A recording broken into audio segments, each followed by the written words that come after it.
All right, you know that feeling? You're at a party, stuck in a conversation about, I don't know, the weather, and you just feel your brain start to power down. It's this weird kind of exhaustion, right? Well, today we're going to get into the psychology of why so many of us absolutely cannot stand small talk. And trust me, it's a super fascinating look at how our brains are actually wired. So, does this hit a little too close to home? Mental torture? I mean, that sounds pretty extreme, doesn't it? But for a whole lot of us, that's exactly what it feels like. It's that cringing, totally draining feeling when you have to talk about, well, nothing. Stuff that just feels pointless. If that's you, you are so not alone. And the reason why? It's way more interesting than you probably think. Okay, so first things first, let's just bust a huge myth right off the bat. Because if you hate small talk, I bet you've been called all sorts of things, right? Shy, awkward, maybe even antisocial. But that whole idea, it completely misses the point of what's really going on inside your head. So you've got the myth over here telling you it's some kind of personality flaw, that there's something wrong with you. But the reality? Totally different. This isn't about you being bad at socializing, not at all. It's about your brain literally checking out. It's a brain thing, a cognitive thing, not a social problem. All right, so if it's not you being antisocial, then what's the deal? What is the real reason? Well, it all boils down to this one simple fact. Your brain craves something more.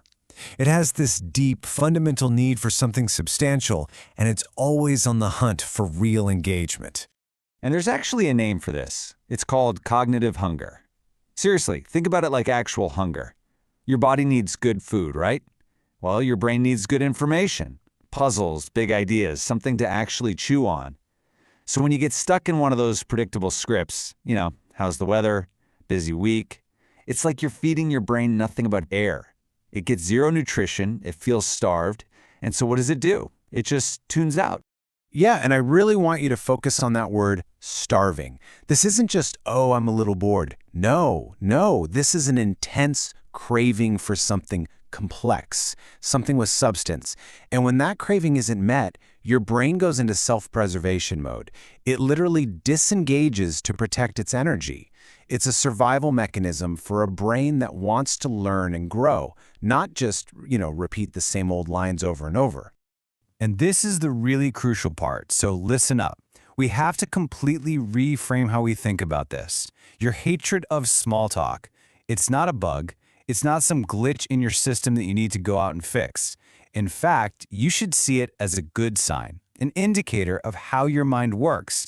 It's a feature, not a flaw. So how do we build this new mindset?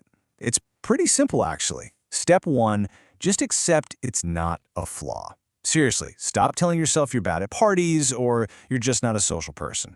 Step two, recognize it for what it really is, a need for depth. Your brain is just looking for a real connection or a genuinely interesting idea. And finally, step three, understand that you're just wired for meaning. You're someone who prefers conversations that, actually go somewhere. Look, if you forget everything else we've talked about, please remember this one thing.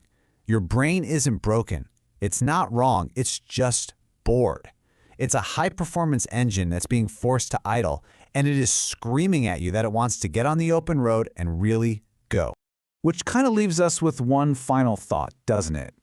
If small talk is basically conversational junk food, all empty calories, no real substance, then the real question is, what are you going to feed your brain next?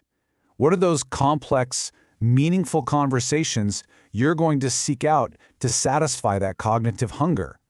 That choice, well, that's up to you.